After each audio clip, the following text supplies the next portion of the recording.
안녕하세요. 하트앤서울 복음방송 주안의 하나 4부 시작합니다. 주안의 하나 4부는 책 읽는 그리스도인과 은혜의 설교, 성경의 인물들과 사건을 만나는 바이블 드라마가 준비되어 있습니다. 먼저 책 읽는 그리스도인으로 이어집니다.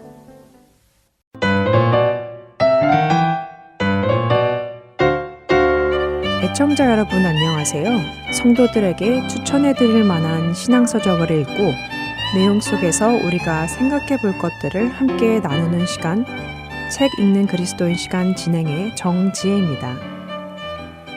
그동안 마틴 로이드 목사님이 쓴 빌립보서 강해서 기쁨의 삶이라는 책을 나누었는데요. 어느새 2달의 시간이 흘러 오늘 마지막 시간이 되었습니다. 대부분의 세상 사람들의 삶의 목표는 자신의 행복입니다.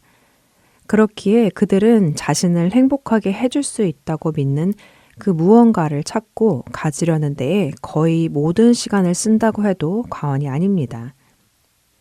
행복한 가정, 원만한 인간관계, 사업이나 학업의 성공, 건강, 맛있는 음식, 충분한 은행 잔고, 넓고 큰 집, 좋은 차 등 이런 것들이 나를 행복하게 해줄 것이라고 생각합니다. 그렇기에 이런 것들에 부족함이 있으면 반대로 행복하지 않다라고 느끼죠. 자신에게 없는 그 결핍 때문에 불평과 원망이 생기고 그리고 기쁨도 잃어버리게 되는 것이 이 시대 사람들의 상황입니다. 다시 말해 사람들은 상황에 따라 기뻐하기도 하고 불행하다고 느끼기도 하지요. 이 책 기쁨의 삶을 쓰신 마틴 로이드 목사님의 상황은 어떠했을까요? 그분은 모든 것을 소유했고 부족한 것이 없고 넉넉하고 여유 있는 상황에서 이 책을 쓰셨을까요? 첫 시간에 이미 말씀드렸지만 로이드 존스 목사님이 빌립보서 강해를 하셨던 그 시기는 2차 세계대전이 막 끝난 시기였고 영국은 전쟁으로 인해 황폐했던 시기였습니다. 심지어 존스 목사님이 말씀을 전하던 웨스트민스터 채플은 전쟁 중 폭격을 받아 부서지기까지 했지요. 역사상 가장 끔찍했던 전쟁이 끝난 지 2년 만에 존스 목사님은 이 빌립보서를 설교하시며 사도 바울이 강조한 기쁨을 성도들에게 전하셨습니다. 그리고 이 빌립보서의 원작자인 사도 바울 역시 좋은 환경에서 이 편지를 쓴 것이 아니라 감옥에서 이 편지를 썼죠. 사도 바울이나 마틴 로이드 존스 목사님, 이들의 상황은 전혀 기뻐할 조건도 행복할 조건도 없었습니다. 그럼에도 불구하고 성도들을 향해 주 안에서 항상 기뻐하라 라고 하시지요. 마틴 로이드 목사님은 항상 기뻐할 수 있는 첫 걸음으로 빌립보서 1장 7절에서 말씀하시는 은혜에 참여한 자에 대해 설명해 주셨습니다. 은혜란 아무 공로나 자격 없는 자에게 주어지는 하나님의 선물입니다. 로이드 목사님은 하늘에서 우리를 바라보시는 하나님이 이 땅과 이 세상, 거기에 살고 있는 수많은 사람들, 죄 가운데 태어나고 죄악 중에 출생한 모든 사람들 중에서 우리를 특별한 은총의 눈길로 바라보시고 우리를 다른 눈길로 바라보신다고 말씀하시지요. 죄 가운데 태어나고 여전히 죄를 짓는 우리이지만 하나님을 믿는 자들에게는 죄의 삭신 사망이 아닌 의인에게 주어지는 영원한 생명을 거저 주셨습니다. 이것이 바로 자격 없는 자에게 주시는 하나님의 일방적인 선물, 은혜인 것입니다. 바로 이 은혜를 깨닫고 그 은혜 안에 들어온 사람이 그리스도인입니다. 우리는 바로 그 은혜에 참여한 자입니다. 하나님께서 베푸시는 은혜는 이것뿐이 아닙니다. 너희 안에서 착한 일을 시작하시니가 그리스도 예수의 날까지 이루실 줄을 우리는 확신하노라 라는 빌립보서 1장 6절 말씀과 2장 13절의 말씀, 너희 안에서 행하시는 이는 하나님이시니 자기의 기쁘신 뜻을 위하여 너희에게 소원을 두고 행하게 하시나니 라는 말씀 속에서 우리는 하나님께서 베푸시는 또 다른 은혜를 봅니다. 그 은혜는 하나님께서 우리 삶의 주인이 되셔서 우리 안에서 내면을 변화시키고 우리가 구원을 이루어 갈 수 있도록 친히 우리 안에서 행하신다는 것입니다. 우리를 구원으로 초청하신 하나님은 구체적으로 어떤 일을 우리 안에 행하실까요? 빌립보서 1장 6절에서의 착한 일은 성령님께서 우리 안에서 우리가 죄인임을 깨닫게 하시고 우리가 회개할 수 있도록 하신다고 로이드 목사님은 설명하시지요. 그리고 지금까지의 자기중심적인 삶을 버리고 하나님을 갈망하게 하시며 우리의 눈을 열어 예수님과 십자가의 참된 의미를 볼 수 있도록 우리를 도우신다고 하십니다. 여러분 스스로가 날이 갈수록 내가 죄인이구나 하는 것을 깨닫고 그렇기에 점점 더 주님을 갈망하는 마음이 자라나게 된다면 그것은 성령님께서 여러분 안에 계셔서 여러분을 돕고 계신다는 것입니다. 이러한 영혼의 변화를 체험하고 계신다면 이것이 바로 은혜에 참여하고 있으며 구원받은 그리스도인이라는 증거이지요.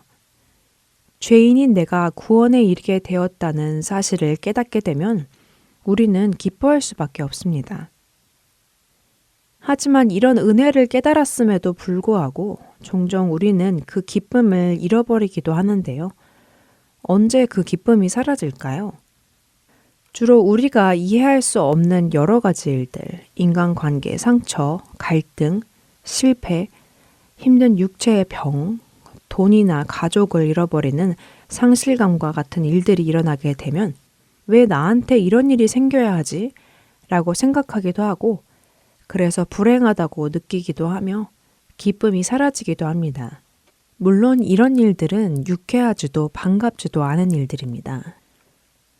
하지만 그런 우리에게 마틴 로이드 목사님은 빌립보서 1장 12절을 보면서 사도 바울이 오히려 자신이 옥에 갇힌 일이 복음 전파에 도움이 되었다고 말하는 것을 주목하자고 하십니다.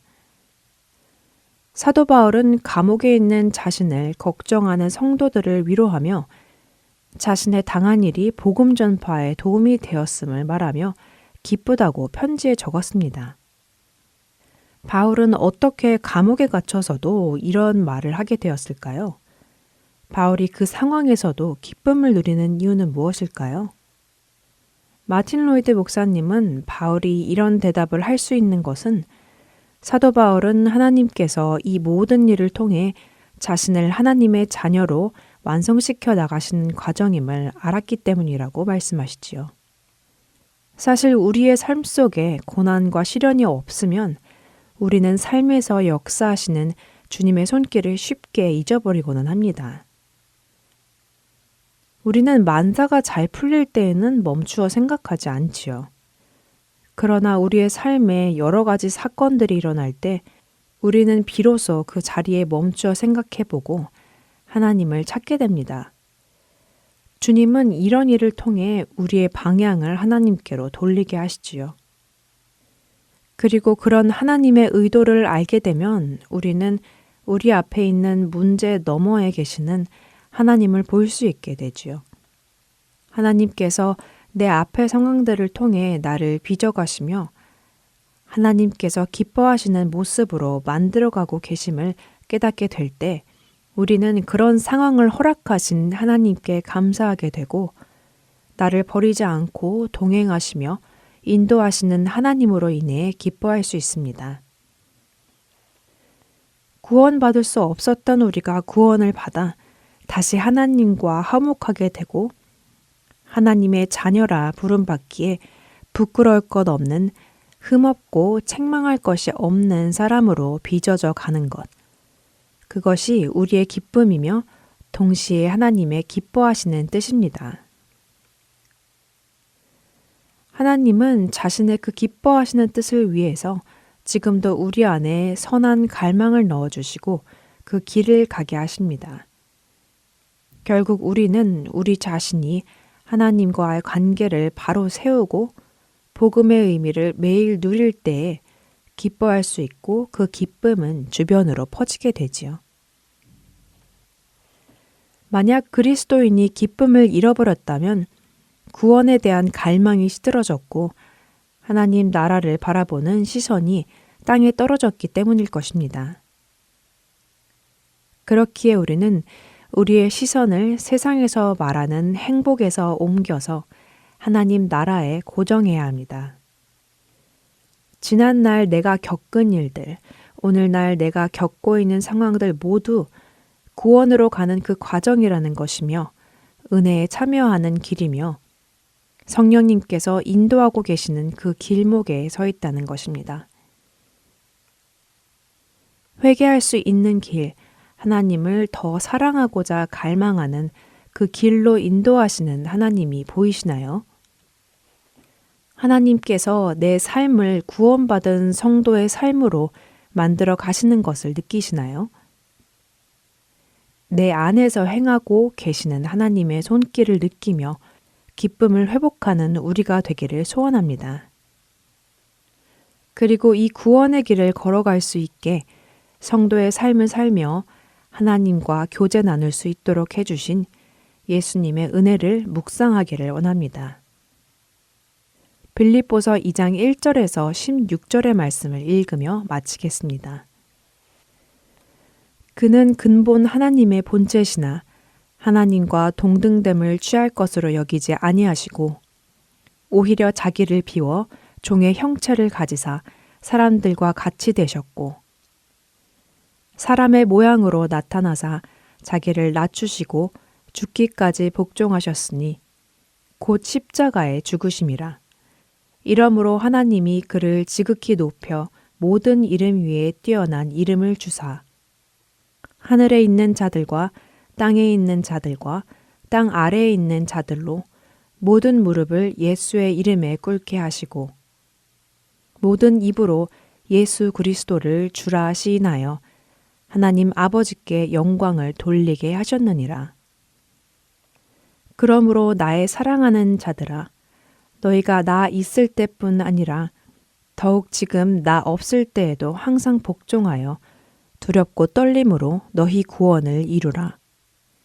너희 안에서 행하시는 이는 하나님이시니 자기의 기쁘신 뜻을 위하여 너희에게 소원을 두고 행하게 하시나니 모든 일을 원망과 시비가 없이 하라. 이는 너희가 흠이 없고 순전하여 어그러지고 거스르는 세대 가운데서 하나님의 흠 없는 자녀로 세상에서 그들 가운데 빛들로 나타내며 생명의 말씀을 밝혀 나의 다름질이 헛되지 아니하고 수고도 헛되지 아니하므로 그리스도의 날에 내가 자랑할 것이 있게 하려 함이라. 책 읽는 그리스도인 여기서 마칩니다. 안녕히 계세요.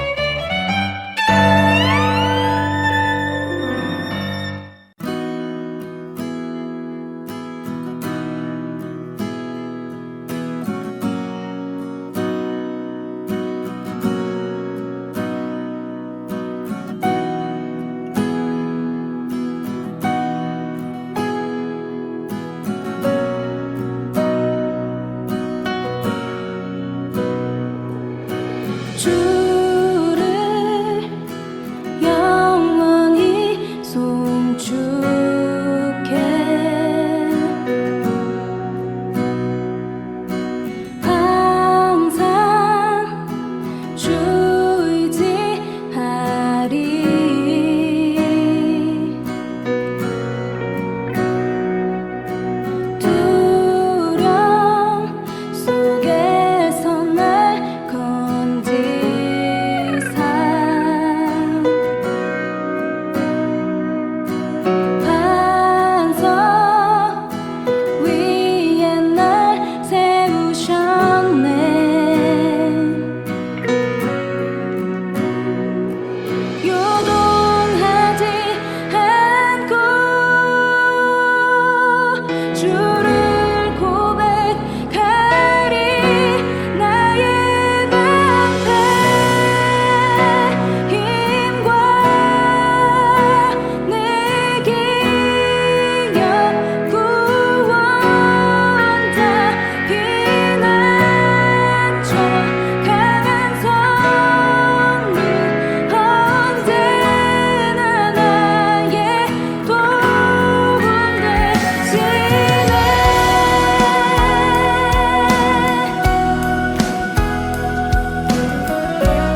은혜의 설교로 이어집니다.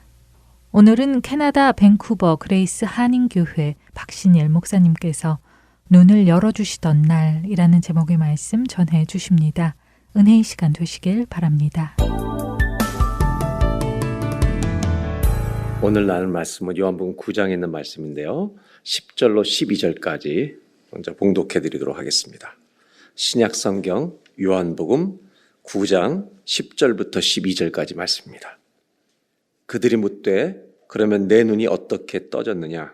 대답하되 예수라는 그 사람이 진흙을 이겨 내 눈에 바르고 나더러 실로암에 가서 씻으라게 가서 씻었더니 보게 되었노라.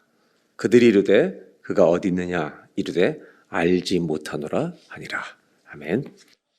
우리 교회 초창기 방문하셨던 목사님 중에 안요한 목사님이란 분이 저희가 학교 강당에서 예배드릴 때 오셔서 주일 설교를 하신 적이 있어요. 그분은 젊었던 시절에 이제 소경이 되어서 자살하려고 시도했던 분이었는데 자살하려고 하는 중에 하나님의 음성을 듣고 다시 살아나서 점자로 신학을 공부해서 목사가 되신 분입니다. 앞을 보지 못하는 분이죠.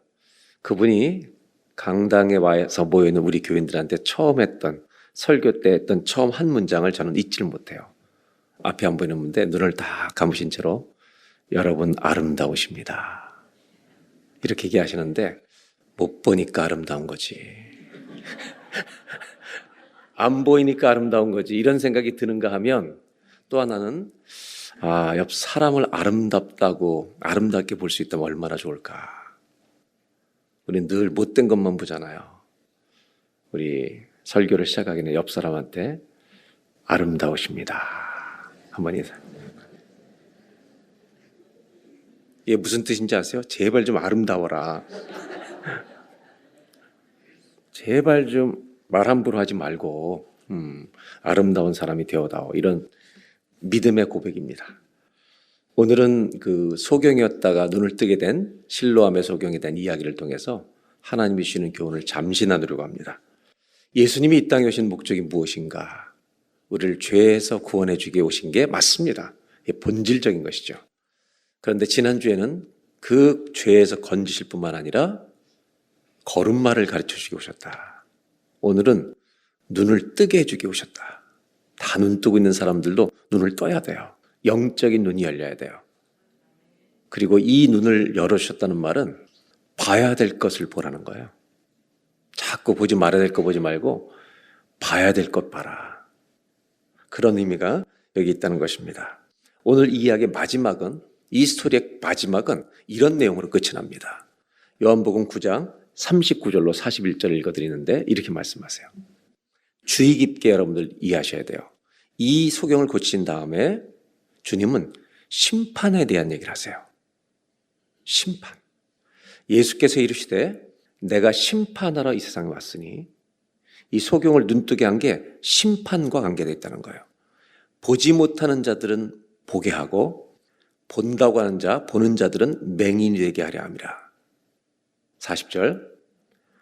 바리새인 중에 예수와 함께 있던 자들이 이 말씀을 듣고, 그럼 우리가 맹인이란 말인가? 그러니까 주님의 목적에 이 사람도 뭔가를 알아차린 것 같아요. 우리가 맹인이야? 보는데 뭔가를 깨닫고 있는 것 같아요. 41절 다 같이 읽겠습니다. 예수께서 이르시되 너희가 맹인이 되었더라면 죄가 없으려니와 본다고 하니 너희 죄가 그대로니라. 맹인이 되었다면 죄가 없어지는데 본다고 하니까 너희 죄는 그대로 있다. 이렇게 말씀하시는 거예요. 왜 이런 심판과 관련된 말씀으로 왜 이렇게 이 이야기를 결론 내시는가? 예수님은 이 소경을 고쳐주심으로 말미암아 바리새인들이 영적 소경이었다는 것을 드러내 주시는 이야기입니다. 앞을 보는데, 눈을 다 지금 뜨고 보는데 진짜 봐야 할 것을 못 보는 사람들은 소경입니다. 바리새인들을 일컫는 말입니다. 무슨 뜻인지 처음 이야기로 돌아가겠습니다. 예수님이 제자들과 길을 가시다가 날 때부터 소경된 이 주인공을 만나게 됩니다. 이때 제자들이 질문하는 것은 아주 간단합니다. 우리가 잘 알고 있는 본문인데요. 2절 한번 보겠습니다. 다 같이 읽어보겠습니다. 제자들이 물어 이르되 랍비여, 이 사람이 맹인으로 난 것이 누구의 죄로 인함이니까? 자기니까? 그의 부모니까? 아기로 태어나서부터 소경된 이 아이를, 이 소경된 것을 보고 제자들의 질문은 누구 죄로 인한 것입니까? 얘 죄 때문입니까? 부모 죄 때문입니까? 이렇게 물어보는 거죠. 왜 이렇게 질문했을까요? 우리들은 알고 있는 것이 있죠. 하나님을 믿는 사람이든 안 믿는 사람들이든 지속적인 죄를 짓는 우리들에게 하나님은 징계를 내리실 때가 있고 죄에 대해 심판하실 때가 있다는 걸 알죠. 성경에도 내가 불순종과 죄를 짓기 때문에 오는 징계와 고난이 있다는 걸 우리가 알아요. 그런데 모든 질병과 고난이 죄 때문은 아니죠. 그것도 알아야 되는 거죠. 그런데 제자들의 질문의 의도는 뭐냐면, 의도라기보다는 왜 질문하냐면 제자들이 뭔가 잘못된 가르침을 들었다는 것을 암시하고 있어요. 그게 누구의 가르침이냐? 바리새인들이 떠들던 말을 픽업한 거예요, 이 사람들이. 어떤 병이 있다? 죄 때문이라는 공식화된 이 바리새인의 이야기가 이들 속에 들려왔던 거죠. 그래서 이 병을 죄에 대한 하나님의 심판으로 해석한 것입니다. 그럴 수도 있지만 안 그럴 수도 있는 거죠. 모든 병을 그렇게 생각하면 안 된다는 거죠. 바리새인들의 교훈이 뭐였냐면, 이들은 모세의 율법만 가지고 따르던 자들인데 어떻게 하면 하나님의 앞에 우리가 행위로 의롭다함을 얻을까 해서 심지어 안식일에 지켜야 될 법을 자기들이 만든 거죠. 주님이 주신 법이 아니라 안식을 지켜서 하나님을 만족시켜드리기 위해서 수백 가지의 법을 자기들이 만들었던 거죠. 그리고 뭐라고 가르치냐면 바리새인보다 덜 헌신적인 율법을 잘 지키고 따라오지 않는 이 사람들은 하나님이 병으로 심판하신다는 가르침이 흘러갔던 겁니다. 바리새인이 철저히 놓친 것이 하나 있습니다. 주님은 그것을 깨뜨려주고 싶은 겁니다. 최고의 바리새인도 모세 율법뿐만 아니라 자기들이 정해놓은 최고의 그 법들을 자기들이 만들어놓은 율법을 최고로 잘 지키는 바리새인도 하나님의 심판에서 벗어날 수 있는 것일까? 벗어날 수 있어요, 없어요? 이 사실을 모른다는 거죠. 만일 이 이야기는 재밌는 이야기인데 이 소경이 죄 때문에 고난을 당하는 것이 맞다면, 제자들이 그런 이야기를 들어서 이렇게 얘기하는 게 맞다면, 바리새인도 제자들도 지들은 멀쩡하잖아요. 지금 지들이 멀쩡하다는 말은 뭐를 증명하는 거예요? 우리는 비교적 없어. 이걸 자기들은 말하고 있다는 사실입니다. 이런 착각 속에 있는 것을 영적 소경됨이라고 말하는 것입니다. 저 사람은 심판받아야 마땅하는데 나는 괜찮아. 이게 영적 소경됨이라는 겁니다. 자기 의로 가득 차 있다는 겁니다. 남의 죄는 지적하지만 내 죄는 못 보는 겁니다. 예수님의 대답은 3절에 이렇게 말씀하십니다. 누구 죄 때문인가? 이거에 대해서 다 같이 읽어볼까요?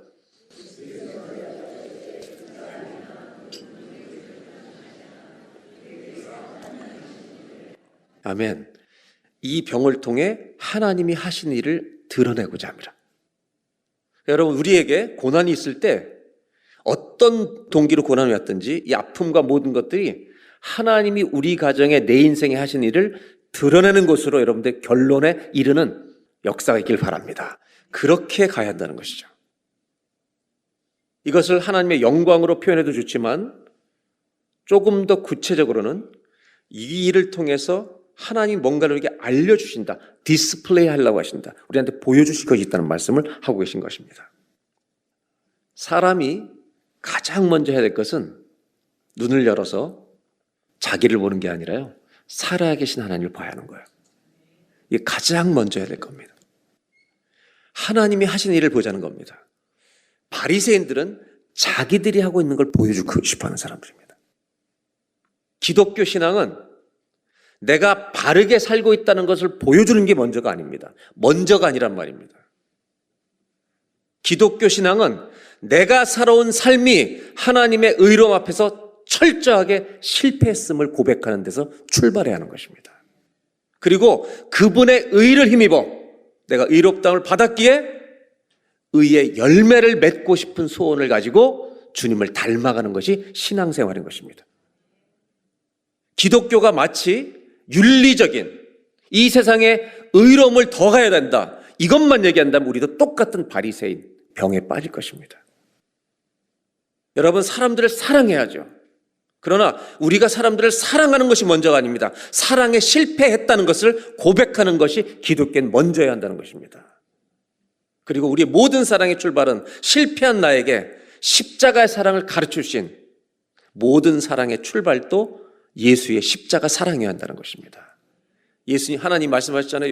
요한 1서를 통해서 하나님은 사랑이시라. 니네가 나를 먼저 사랑한 게 아니야. 내가 너희를 먼저 사랑해서. 기독교가 윤리로 가는 순간 매력을 잃어버리는 겁니다. 기독교는 윤리 이상입니다. 이 윤리 이상이 뭐냐? 하나님의 은혜를 만나야 한다는 것입니다. 그 은혜를 만났을 때 하나님이 원하시는 의의 열매를 맺는 길이 시작되는 것이고, 여러분, 사랑도 할 수 없는 사랑도 우리 안에서 십자가 사랑의 은혜 때문에 사랑이 배워지고 그것이 실천되는 하나님의 도우심을 받는 성도의 삶이 된다는 것을 잊지 마시길 바랍니다.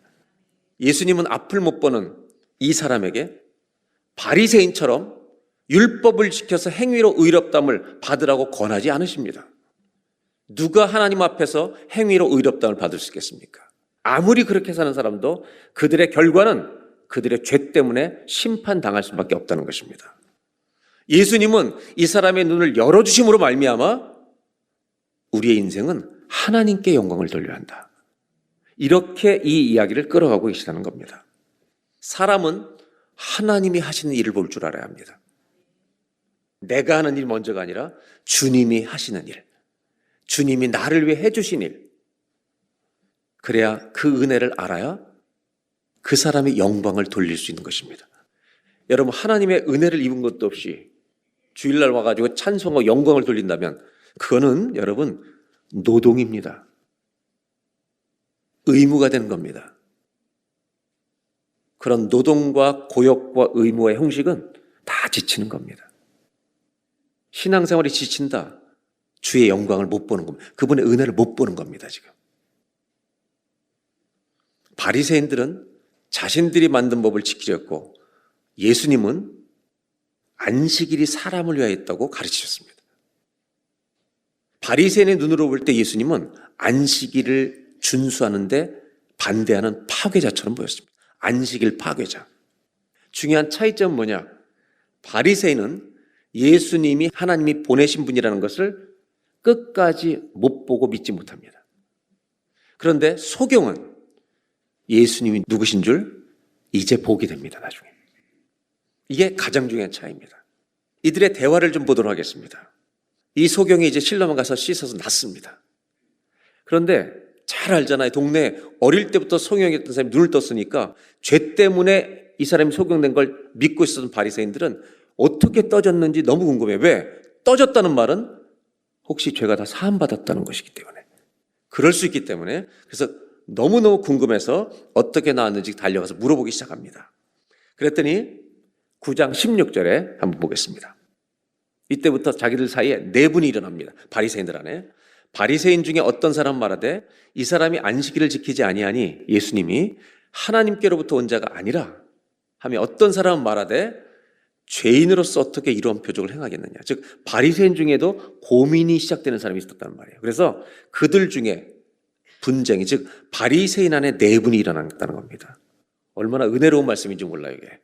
여러분, 바리새인들 안에는 여러분 내분이 일어나야 합니다. 그건 신앙이 아니라는 걸 가르쳐 주기 때문에. 결국 이들이 답답해서 부모까지 부릅니다. 네 아들 맞냐? 혹시 쌍둥이 없냐? 물어보는 거죠. 계속해서. 어떻게 보게 됐냐? 우리 아들이고 맹인이었다가 얘가 난 것을 부모가 우리도 안다. 맞다. 걔가 다 컸으니 어린 되었으니 직접 물어보라고. 다시. 바리새인은 고민에 빠졌어요. 다시 부릅니다.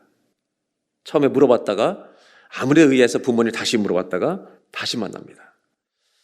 뭐라고 얘기하냐면 우리는 이분을 행하는 안식일 날 이렇게 하는 거 보니까 죄인인 줄 안다. 예수님이 죄인인데 어떻게 이렇게 했냐? 그렇게 했더니 25절에 이제 소경의 대답은 아주 심플해요. 한번 보겠습니다. 그분이 죄인인지 아닌지 난 모르는데 한 가지 아는 게 있는데, 이건 정확한 사실인데 나는 못 봤던 사람인데 지금 봐. 요거는 부정할 수가 없어. 내가 당신들 보잖아. 이거는 정확한, 인정할 수 없는 사실이에요. 자, 바리새인들은 궁금해 죽어요. 죄인이 고치면 안 되는 거거든요. 자기들의 논리에는. 26절. 어떻게 한 거냐? 좀 가르쳐다오. 무슨 일을 어떻게 했길래 네가 눈을 뜬 거냐? 그때 바리새인들의 마음을 굉장히 상하게 하는 대답을 합니다. 27절 다 같이 읽겠습니다. 시작.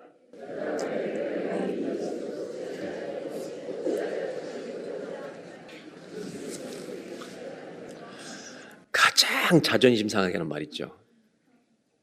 눈 작은 사람한테 어쩌다 이렇게 눈이 작으냐. 바리새인들한테 제일 괴로웠던 게 그들이 너무너무 죽이고 싶은 예수님의 제자가 되려 하십니까? 라고 물어본 거예요. 제가 볼 때 이 소경이 굉장히 스마트한 사람이에요. 그들이 욕하면서 했던 대답이 뭔지 아세요? 너는 그의 제자가 된지, 너는 그의 제자지만 우리는 모세의 제자라는 거예요. 참 신기하죠? 하나님의 율법도 알고 모세도 아는데 예수님을 못 믿어요. 하나님이 모세에게는 말씀하신 줄 우리가 아는데 이 사람은 하나님께서 온 자가 아니라 전혀 우리가 모르는 사람이다. 예수님을 딱 잘라버립니다. 그때 소경이 뭐라고 말하냐면 참 이상하다. 이 사람은 내 눈을 뜨게 한 사람인데 그분이 어디서 왔는지 니는 왜 모르느냐? 참 신기한 일이다. 하나님은 내가 알고 있는 상식은 하나님은 죄인의 말 안 듣고 그의 뜻대로 행하는 자의 말을 들어준다. 이분은 내가 볼 때 죄인이 아니다. 32절에 내가 창세 이후로 이제 이 소경이 설교까지 해요. 맹인이 눈 뜬 거를 본 적이 없다. 그래서 뭐라고 얘기하는지 보세요. 33절에 창세 이전에 눈 뜬 걸 본 적이 없다. 다 같이 읽겠습니다. 이 사람이 하나님께로부터 오지 아니었으면 이제 이분이 바리새인들을 어떻게 해요? 가르치고 있는 거죠. 이분은 하나님께로부터 온 거야 라고 자기가 점점 확신을 가지고 이제 말하기 시작합니다. 바리새인이 화 나요 안 나요? 나요 안 나요? 34절에 이들의 대화가 안 될 때 할 수 있는 최선의 조치를 취하는 겁니다. 34절 다 같이 읽어볼까요?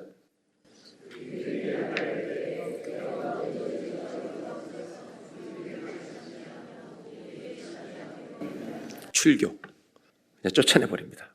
나가죠. 우리 공동체 나가. 저는 성경을 읽다가 이렇게 통쾌할 때가 있어요. 쫓겨났는데도 통쾌해요. 이 성경의 질문은 우리한테 이런 질문하는 거예요. 너희는 누구냐? 너희들은 예수님을 본 소경 같은 사람이냐? 교회를 다니면서도 주님을 못 본 바리새인이냐? 믿음으로, 말로 말하지 말고 삶으로 대답해 보라는 거예요. 아마 대부분의 우리 여기 있는 분들은 제 생각에 마음과 믿음과 입으로는 다 우리는 바리새인 아니라고 말할 거예요. 또 여러분의 삶을 그대로, 우리의 삶을 영상으로 딱 찍으면 처절한 바리새인입니다. 이렇게 쫓겨났을 때 언제나 그랬듯이 예수님은 쫓겨난 사람에게 오셔요. 35절 이렇게 말씀하십니다. 예수께서 쫓아냈다는 말을 들으시고 그를 만나러 오세요. 38년의 병자를 찾아오시듯이 네가 인자를 믿느냐? 36절 대답하되 주여 그가 누구십니까? 내가 믿고 싶습니다. 37절 예수께서 이르시되 네가 그를 보았거니와 지금 너와 말하는 자가 인자다. 내가 메시아다.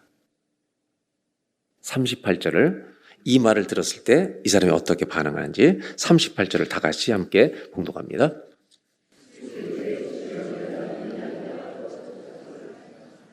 이 사람의 눈이 왜 열렸는지 아세요? 주님이 누구신지를 보여주시기 위해서.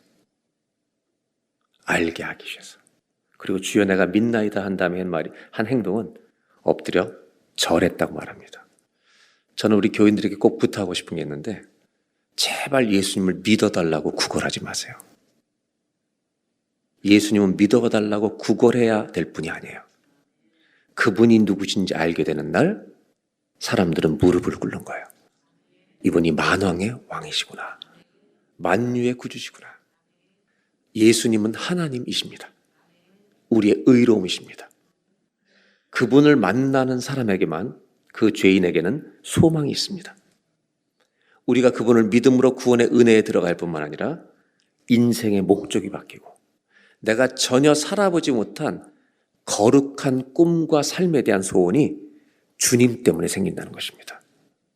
내가 이를 악물고 바르게 살아야지 그러다가 쓰러지는 것이 아니라 넘어진 내 자신을 인정하고 주님을 배울 때, 저 은혜를 입을 때 내가 저분을 닮으며 살고 싶다는 소원, 의의 열매를 맺고 싶은 소원, 그것은 주님과의 만남에서 시작된다는 것입니다.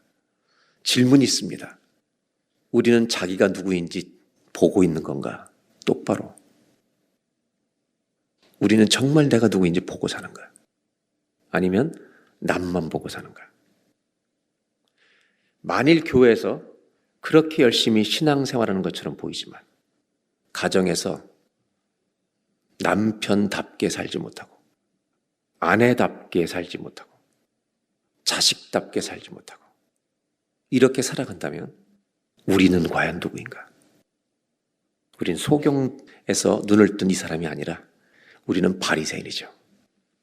이 이야기는 결론이 여기가 있는 겁니다. 과연 나는 누군가? 저도 가르쳐드릴 수 없고 여러분도 가르쳐드릴 수 없고 자기를 가르칠 수 없고 주님만이 답을 주실 것입니다. 오늘 한 가지 꼭 나누고 싶은 거 한 가지만 나누려고 합니다. 우리는 대부분 주님을 알고 믿는다고 생각하고 삽니다. 그렇다면 우리 눈을 열어준 것인데 주님이 누군지를 본 것인데 맞죠? 주님이 우리 인생의 가정의 왕이신가? 그분을 봤으면 그분을 왕으로 모시고 살아야죠. 왜 눈을 뜨게 해주셨을까? 왜 주님을 알게 해주셨을까? 가정에서 제발 엄마답게 사시라고, 남편답게, 아버지답게 사시라고. 오늘 저는 마지막으로 한 가지 나누고 싶은 게 이겁니다. 주님을 만난 사람에게는 하나님의 자녀답게 살고 예수님이 누구인지를 전하며 살라는 콜링, 부르심이 있다는 것입니다. 부르심을 입은 자라는 것입니다. 부르심을 내팽개치고 살았다면 오늘 부르심 앞으로 돌아오는 예배가 되길 바랍니다. 한 번만 따라 하실까요? 나는 하나님의 부르심을 받은 자입니까? 우리는 자기가 하고 싶은 봉사, 하고 싶은 종교 생활만 하면서 내가 괜찮은 신앙이라고 생각하는 바리새인 병에 걸렸는지도 모릅니다. 주님이 왜 눈을 뜨게 해주셨을까요? 소경이 눈 뜨고 예수님 본 게 끝이었을까요? 소경이 졸랐을지 몰라요. 주님, 우리 동네에 저처럼 맹인됐던 사람 많은데 좀 도와주시지 않을래요? 예수님을 모시고 갔을지도 몰라요. 더 중요한 게 있다면 주님을 본 사람들은 하나를 더 봐야 돼요. 주님이 누구를 바라보시는지, 어떤 민족을 바라보시는지, 주님이 바라보고 계신 것을 볼 줄 아는 하나님의 동역자가 되어야 하는 것입니다. 잊지 말 것은 가정에 여러분의 소명을 가지고 부르심을 입은 자로 가정에 사셔야 합니다. 신앙생활 하면서 하나님이 나를 복음을 전하는 사명자로 부르신 적이 있는데 잊어버리고 살았던 사람이 있다면 여러분 그 사명에 또 반응하고 돌아오셔야 합니다. 그 사람이 눈을 뜬 자이기 때문에. 만약 아니라면 주님이 떠주신 눈을 우리 스스로 감겨버리는 그런 어리석은 자가 될 수 있다는 말입니다. 오늘부터 가정과 내 인생 전체가 세상에서도 마찬가지고 부르심을 받은 자로 살아가는 눈뜬 자가 되시기를 주의 이름으로 기원합니다.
안녕하세요. 봉사자 박용규입니다. 3개월 혹은 6개월마다 새로운 방송들이 여러분을 찾아가는데요. 지난 방송을 다시 듣고 싶어 하시는 분들이 많이 계시더라고요. 그런 분들을 위하여 그 방법을 말씀해 드리겠습니다. 홈페이지 www.heartandseoul.org로 접속하셔서 특별 방송을 클릭하시면 됩니다.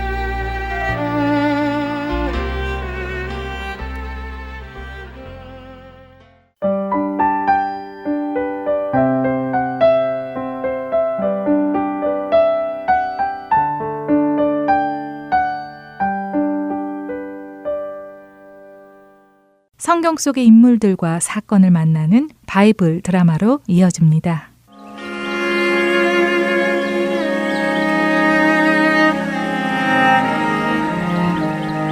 시청자 여러분 안녕하세요. 바이블 드라마 열왕기 편 진행의 박영규입니다. 하나님의 여러 경고에도 불구하고 북이스라엘의 첫 번째 왕 여로보암은 자신의 죄를 회개하지 않았습니다. 그리고 그는 그렇게 자신의 죄 속에서 죽어갔지요. 여로보암이 죽자 그의 아들 나답이 북이스라엘의 두 번째 왕이 됩니다. 한편 솔로몬을 이어 남유다의 왕이 된 르호보암 역시 유다를 잘 다스리지 못했습니다. 솔로몬이 다윗을 본받아 하나님의 말씀을 따라 다스리지 못하고 말씀을 떠나 우상을 섬겼던 열매들이 그 다음 세대의 왕들에게 그대로 전달된 것입니다. 북이스라엘의 여로보암은 자신이 우상을 만들어 백성들에게 섬기도록 했고 남유다의 르호보암은 자신이 직접 우상을 만들지는 않았지만 아버지 솔로몬이 만들었던 우상들을 제거하거나 그것을 금하는 일은 하지 않았습니다. 그래서 남유다 백성들은 계속해서 우상을 섬겼고 산과 나무를 찾아다니며 산당과 우상과 아세라상을 세우고는 그것들에게 절하며 섬겼습니다. 그리고 심지어 동성애를 하는 사람들까지 나타나서 거룩한 하나님의 땅을 더럽혔습니다.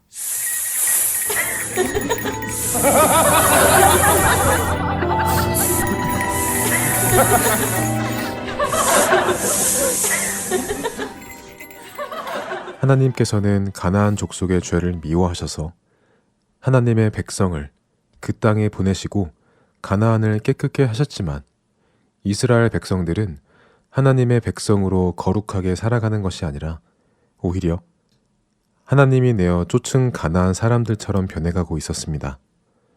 이러한 이스라엘 백성들의 모습은 하나님을 노엽게 하였죠. 르호보암 왕이 남유다를 다스린 지 5년째 되는 해에 하나님께서는 애굽의 왕 시삭에게 힘을 주셔서는 예루살렘을 징계하십니다.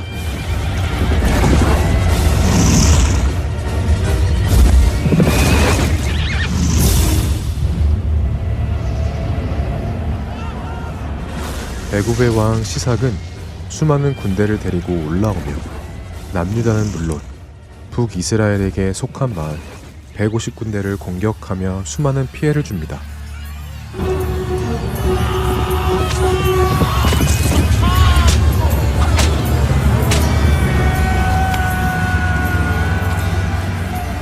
이렇게 마을들을 공격한 애굽의 군대는 예루살렘을 향해 전진합니다.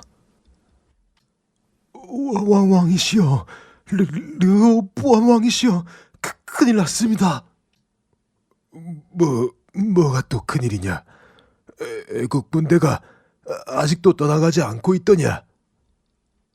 떠나기는커녕 애굽의 군대가 이곳 예루살렘을 향해서 온다는 전갈입니다.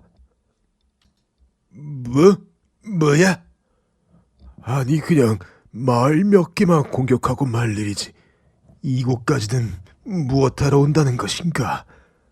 아이고, 어서 군대를 정비하여 예루살렘 성을 보호하는 데 최선을 다해라. 네. 남유다 군대는 예루살렘을 보호하기 위해 준비를 하지만 하나님께서 세우신 막강한 애국 군대에게는 상대가 되지 않았습니다. 그럼에도 불구하고 르호보암 왕은 물론 유다 백성들이 하나님께 도움을 구하지 않았지요. 그들은 자신들의 하나님을 잊어버린 것입니다. 시삭 왕이 이끄는 애굽의 군대는 예루살렘에 진입하여 왕궁의 보물과 성전의 보물들을 약탈하기 시작했습니다. 솔로몬이 모아 두었던 수많은 보물들이 모두 시삭의 것이 되었습니다. 특별히 왕을 보호하기 위해 만들어 놓았던 금 방패들까지 모두 빼앗겼죠. 시삭 왕이 예루살렘의 모든 보물들을 약탈하여 애굽으로 돌아가자 예루살렘은 남은 것이 많지 않았습니다. 솔로몬의 그 화려했던 부귀영화가 하나님을 떠나자 그렇게 다른 사람의 것으로 모두 사라졌습니다. 금으로 방패를 만들어 왕을 보호했던 시절이 끝나고 르호보암은 백성들에게 놋을 거두어 그 놋으로 방패를 만들어 자신을 보호하는 신세가 되었고, 그나마 그것도 숫자가 많지 않아 호위병들이 돌아가며 사용하는 신세가 되었지요. 그러면서도 북이스라엘과 남유다는 서로를 공격하며 늘 전쟁을 했습니다. 하나님의 택하신 백성이 복의 근원이신 하나님을 떠나 다른 신을 섬기자 그들의 평안은 깨어지고 고통 속에 살아가게 되었습니다. 그럼에도 불구하고 이들은 하나님께로 돌아오려 하지 않고 하나님으로부터 더 멀어지려고만 했죠. 르호보암은 그렇게 자신의 아버지 솔로몬이 이루었던 모든 것을 하루아침에 잃어버리고 죽음을 맞이합니다. 그리고 그의 아들 아비암이 새로의 왕의 자리에 올랐습니다. 그러나 아비암 역시 그의 아버지 르호보암과 별반 다르지 않은 삶을 살았습니다. 그는 그의 아버지가 행한 모든 죄를 자신도 똑같이 지으며 살았기에 하나님 앞에 온전하지 못한 삶을 살았죠. 그럼에도 불구하고 하나님께서는 다윗과 하셨던 약속이 있기 때문에 그 약속을 지키시기 위해 다윗의 후손들을 내치지 않으셨습니다. 바이블 드라마 열왕기 편 다음 시간에 뵙겠습니다. 안녕히 계세요.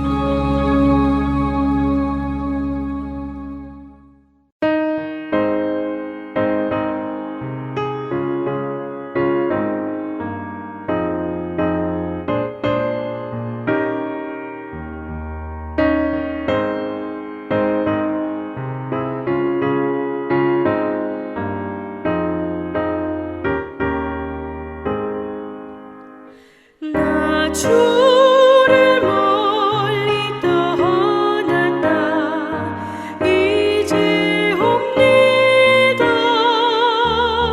나 죄의 길에 시달려 주여 옵니다. 나 이제 왔으니 내 집을 찾아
주안의 하나 4부 준비된 순서는 여기까지입니다.